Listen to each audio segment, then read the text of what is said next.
Mula sa ABS-CBN News Center, Manila, ito ang TV Patrol! Ngayong umaga, alamin natin ang nangyayari sa likod at harap ng kamera dito sa TV Patrol. Matanglawin pala.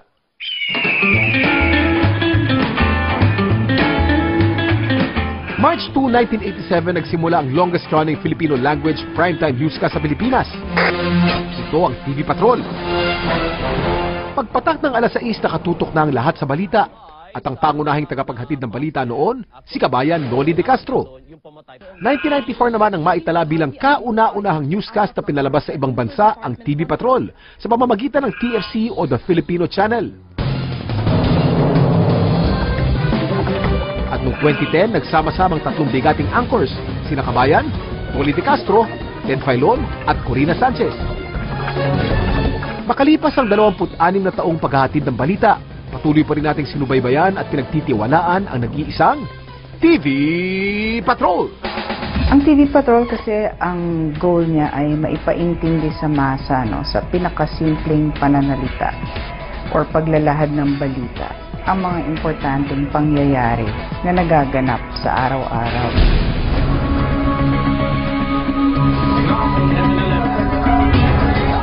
Paano nga ba lumalabas sa ating telebisyon ang mga balitang inaabangan natin araw-araw? Dito sa Media Management Room, dumadaan ang lahat ng material na napapanood natin sa telebisyon, gaya ng TV Patrol. Lahat ng mga news materials na pinapadala sa atin ng Regional Network Group, ng mga tao natin sa labas na meron dalang satellite equipment, at yung mga international wire dito sa amin dumadaan at i-ingest dun sa ating server. So parang sa simpleng computer user, parang meron kang memory card, di ba? Niload mo sa iyong hard drive. Pag nagla-live ang reporter doon, yung satellite na yon, yung itatransmit niya yung signal papunta sa ABS-CBN, no?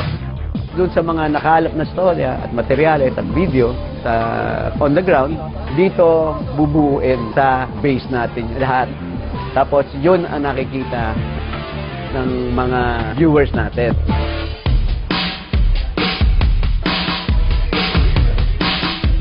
Dito naman sa studio nakapwesto ang ating mga news anchor na sina Corina Sanchez, Ted Filon at kabayan Noli De Castro. Maraming kamera dito na nakatutok sa iba't ibang anggulo. Ang control room naman ang pinaka-busy sa lahat. Dito binubuo ng direktor ang nangyayari sa studio at sa field kung saan nandoon ang mga reporter. Nandito rin ang taga-control ng graphics katulad ng Christmas tree na may countdown kung ilang araw na lang bago magpasko. Ang augmented reality, graphics siya, visually makikita mo meron sa tabi ng reporter or anchors natin na mga graphics na pwede natin lagyan ng videos, pictures, and other images. At sa paghatid ng balita, malaking tulong sa ating mga news anchor ang tinatawag na teleprompter. Dito nababasa ang mga script na sinulat ng mga writer at producer ng programa. At ito naman ang lagay ng panahon para bukas. Bahagi rin ng balita ang weather report. At dito sa TV Patrol, ang inyong Kuya Kim ang nakatoka dyan. Katapos ng matanglawin taping, kanina ginawa natin dun sa merong satellite, nagpalit naman ako ng pantaas. Ito naman ang uniform ko sa TV Patrol. Hindi tayo pwedeng naka-shorts doon dahil na primetime news yun. Pero sombrero, ganito pa rin. So, dito sa screen na to, makikita natin ang satellite feed ng ABS-CBN Weather Central. Meron data dyan tungkol sa weather na nakikita natin at ginagamit natin. At the same time, kukuha rin tayo ng data galing sa Pag-asa. Ang script mo, dapat naka-time yan. Pagka sobra sa time, hindi pwede. Kinakailangan pumasok within 2 minutes dahil 2 minutes lang ang haba ng training. Hello? Hello. Good afternoon po, sir. Kahapon po. Ano po yun? Ano po synopsis po natin para bukas? Siyempre, bahagi ng trabaho ko ang kumuha ng impormasyon mula sa Pag-asa at Weather Central ng ABS-CBN. Para mabuo ko ang ulat panahon, ay ihahatid ko sa inyo. Okay, thank you, sir. Maraming salamat po. Thank you po.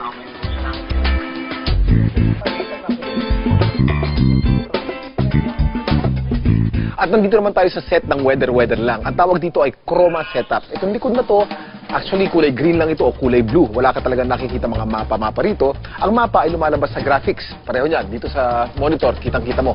may graphics na dyan, ano? Ito ay computer-generated at ako nagko-control nung sequence ng mga graphics na lalabas sa pamamagitan nitong clicker na to. Habang binabasa ko naman ang prompter. Ang prompter naman nasa harapan ko, dyan lumalabas sa mga letra at sa likod ng mga letrang yan, nandyan ang camera. Susubukan natin. Lumakas si Bagyong Odette at isa ng ganap na typhoon sa maximum sustained winds sa 160 km per hour at gustiness sa magbungsong 190 km per hour. Si Odette ay kasalukuyan na sa 560 km east of Tuguegarao. Bumilis din ang takbo ni Odette sa 15 km per hour patungong northwest at lalabas ng Philippine Area of Responsibility by Sunday. Yan po ang lagay ng panahon. Ito po si Kuya Kim magsasabing sa bawat pagsubok ng panahon, laging tatandaan, ang buhay ay weather lang. Habang hindi pa tayo nakasalang, tara, mag-ikot muna tayo. Anong preparasyon ang ginagawa mo sa TV Patrol, Gretchen? Nakikipagtsikahan muna ako sa'yo para ma-prepare yung mindset ko. Tapos nag-aayos ako ng makeup para pag harap natin sa TV at sa camera ay talagang presentable tayo at talagang parang pang Star Patrol talaga. Ano ang iniisip mo para star ang dating mo talaga? Dahil Star Patroller ka eh. Feeling ko, pag andun ako, sasalang na ako, ang ganda-ganda ko. Ikaw para pag nag-weather ka, ikaw ang pinakagwapong lalaki sa balat ng lupa habang tinuturo mo may mapa, di ba? Ganun ang feeling ba, Kuya Kim? Ganun ba itsura? Oo, ganun. Hot na hot. Di ba? Kita niyo naman, abs yan. 6:20 na, malapit na magsimula ang TV Patrol. Kulina, ba't hawak mo yung sapatos mo? Ha? Ganyan talaga ang buhay ko, nakabakya muna ako. Habang tumatakbo dito, walang laman ang bag ko dahil sa kabila pang bag, tapos yung sapatos ko eto. Kasi hindi ako makatakbo ng mataas ang baka mandapa ako. Anong ginagawa mo to prepare yourself dun sa credibility mo sa anchor ng TV Patrol? Yun ang problema, hindi ako naghahanda. Parati akong not doing assignment. Hindi, alam mo kasi kapag ginawa mo na ito ng halos 30 taon, parang automatic na kasi babasahin mo lang, tapos sa umaga naman nasa radyo ka din.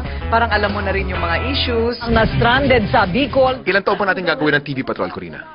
Hanggang siguro ako ay nakakalakad at nakakatakbo pa ng ako'y nakabakya. Ayan, kakayanin pa.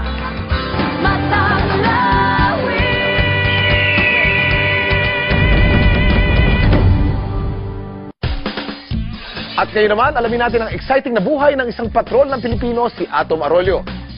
Atom, kamusta ka naman dyan? Umagang kay ganda, Kuya Kim. Nandito tayo ngayon sa De La Salle University sa Dasmariñas, Cavite. Bukod sa UKG at TV Patrol, May mga bagay na naghahanap ng paliwanag. napapanood din si Atom tuwing Biyernes ng hapon sa programang Hiwaga. Nakakatawa nga kasi parang I'm wearing different hats. So, buti hindi ko na pagpapalit.